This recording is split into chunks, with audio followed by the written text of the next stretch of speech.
Hi there, welcome back to my channel. My name is Shelby and today I'm going to be doing a book haul. I haven't done one on my channel before, but I just wanted to show you guys what I've collected this past month or so for Christmas and just to treat myself. I didn't realize how many books I purchased until I put them all out in front of me. I purchased a few used books off of AbeBooks, which I love that site. Some things off of Book Outlet, and then quite a large stack from Amazon. My husband wanted to treat me for Christmas, so I did get quite a few from Amazon. So I'm going to hop right into it. I'll try to link them down below if I get the chance, but there is quite a few, so I'm just going to hop right into it. So the used books that I bought, the first one is by Lisa Dickinson called The 12 Days of Christmas. It is a cute Christmas story, not sure what it's about. It says it's about a girl named Claudia. She wants to have some festive spark in her love life, and she goes on a date with a guy named Seth, but doesn't work out, and she feels she's gonna end up alone on Christmas. So I'm sure this will be really cute. I read another one of her books recently and I loved it, so I'm really excited for this one, and I'm gonna try to get to it this week prior to Christmas. I have quite a few Christmas books, so I'm hoping I can get to all of them. And then I got a couple books by an author called Karen White. I'm currently reading The Night the Lights Went Out, I think it's called. It is kind of a historical fiction southern drama, and I love it. So I picked up a couple other of her books called The Time Between, as well as Dreams of Falling. So I believe The Time Between is an older one, and Dreams of Falling is her most recent one. So I'm really excited to read these. I have no idea what they're about. Kind of bummed that they must be by a different publisher because they're a lot smaller than the other one I have, but I got these used and were a really good price. I think probably like $3 or $4 each, so that's a really good price for nice hardbacks. And then I'm going to go into, I'll do Book Outlet. So I have been seeing Lisa Books and Smiles talk about this book for months, and I finally saw it on Book Outlet. I had a hard time finding it used, so I was really happy that Book Outlet had it. It's called On the Island by Tracy Garvis Graves, and it's about this guy that gets stuck on an island with his teacher, and many years go by and they have a romance that forms, so it's kind of taboo. And she said it is absolutely amazing, so I really want to read it, and it's not too long either, so it shouldn't take me too long.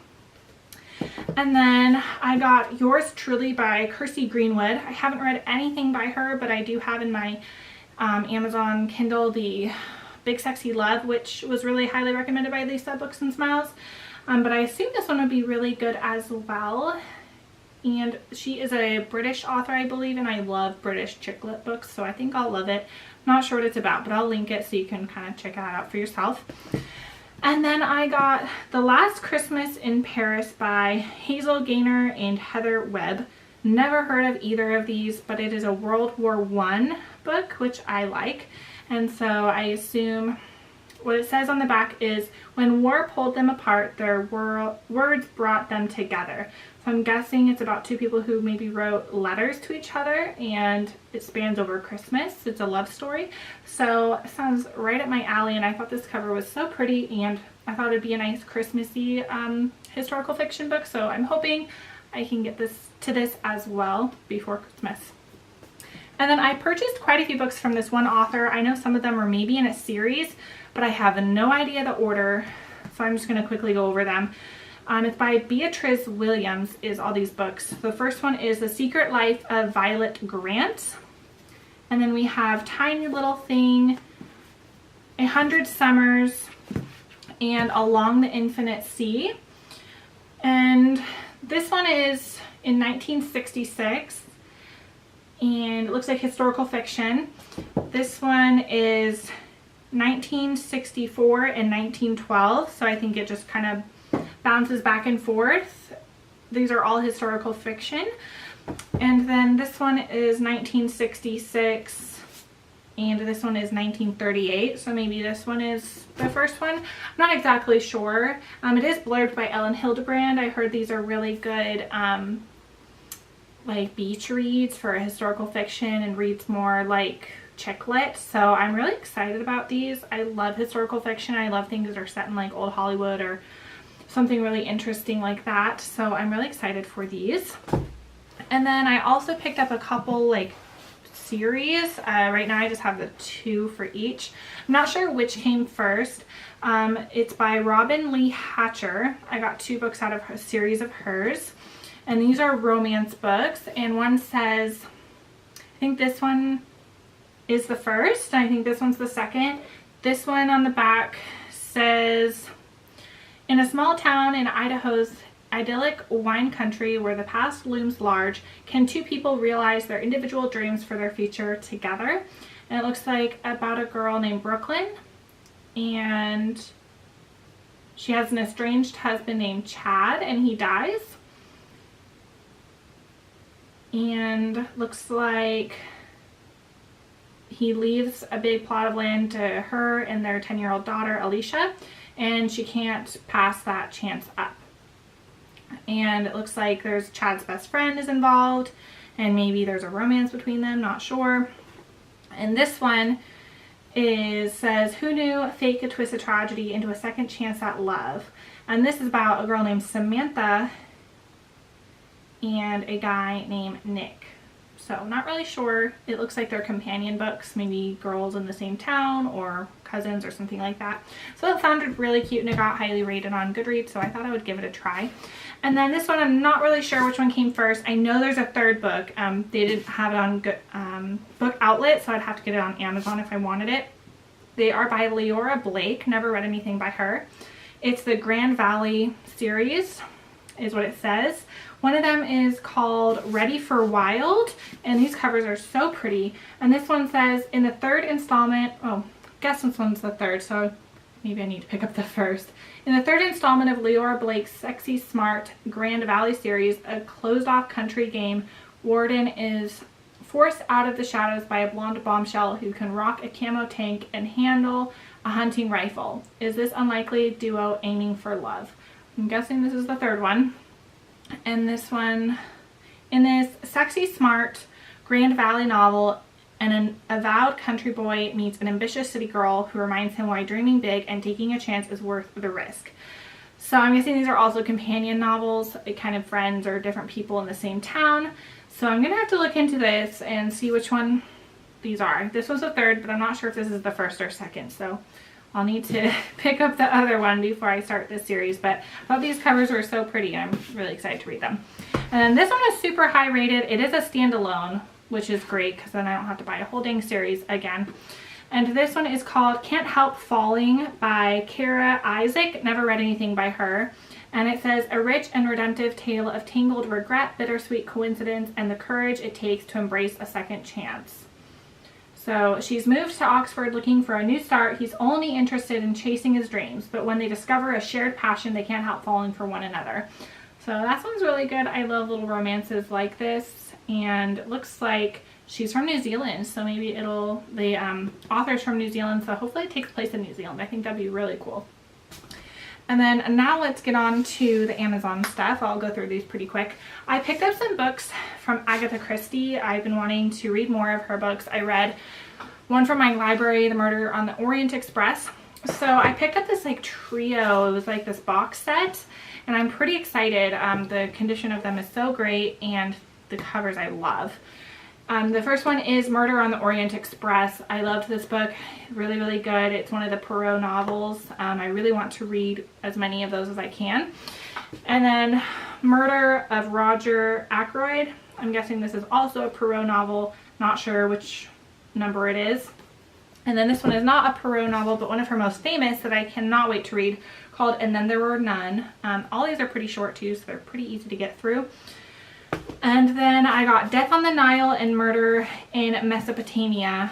These were not in the box set, but these are really cute covers as well. These are Poirot novels, so I'm really excited to read more by her. It looks like she died in 1976, so quite a while ago. Yeah, I'm really looking forward to these. I've heard nothing but great things about her books, and I loved Murder on the Orient Express.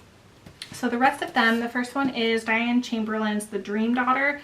I've heard nothing but great things about this book. It's about time travel, maybe a little bit of historical fiction. Not exactly sure. I kind of want to go into it blind, so I don't know too much about it.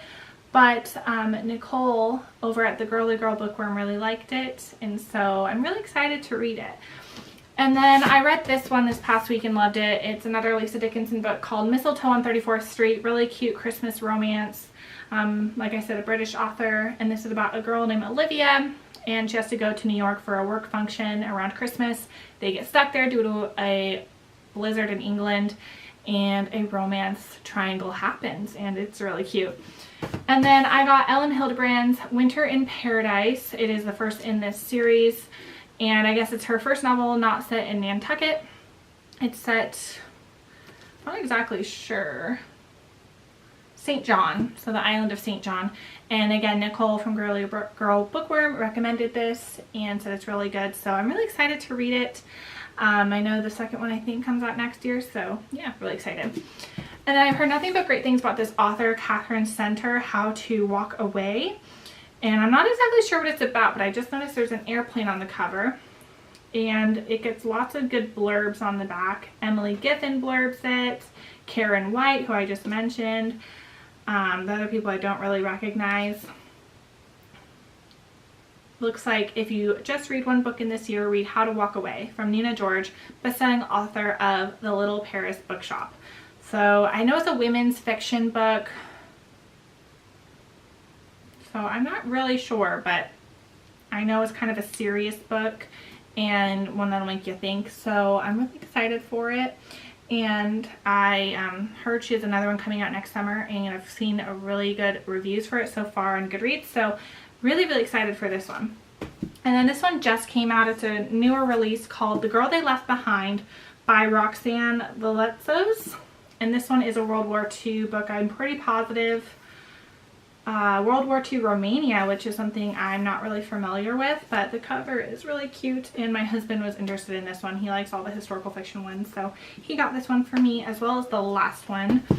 And then I got The Life We Bury by Alan Eskins. I've heard great things about this. Lindsay's Little Library, I saw mention it. She had gotten it for someone for their book exchange.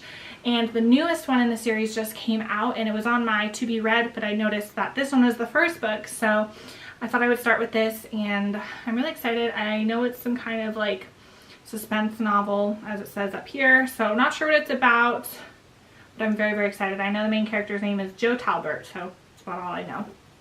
And two more. Then we have The Lies We Told by Camilla Way, another suspense novel.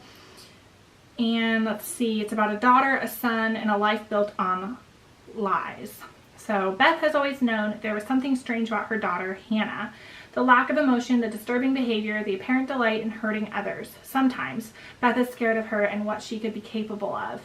Luke comes from the perfect family with the perfect parents, but one day he disappears without a trace, and his girlfriend Clara is desperate to discover what happened to him. As Clara digs into the past, she realizes that no family is truly perfect and uncovers a link between Luke's long-lost sister and a strange girl named Hannah. Now Luke's life is in danger because of the lies once told and the secrets once kept. Can Clara find him before it's too late? This looks great, and a couple authors blurbed it on the back, B.A. Paris and Fiona Barton. I haven't read their books, but I own their books, so this one looks really good. So I'm really excited for this one. I've heard nothing but great things about it. And then the very last book has amazing reviews, so I'm very excited. I thought it was a thriller, but I guess it's more of a historical book. And it's called The Secret Wife by Gil Paul. Never read anything by this person. And it is a historical fiction kind of jumping from past to present, or 2016. And it is about Russia in the Romanov era, and about a woman who's now a journalist, and they're linked, these two people are linked together, and she uncovers secrets. So I'm very excited for this one, and it says perfect fans of Kate Morton and Dinah Jeffries, and I have seen some good reviews for Kate Morton books, so I'm really excited for this. It says, haunting, moving, and beautifully written, The Secret Wife effortlessly crosses centuries as past merges with present in an unforgettable story of love, loss, and resilience. So this one looks really good. So those are all the books I got. I might have left out a few. Honestly, I can't remember because it has been about a month I've been getting these. Let me know down below what you guys have gotten recently, and if you've read any of these, because I'm really curious about some of them. And I'll see you guys all in my next one, and I hope you guys have a happy holiday and a happy new year. Bye.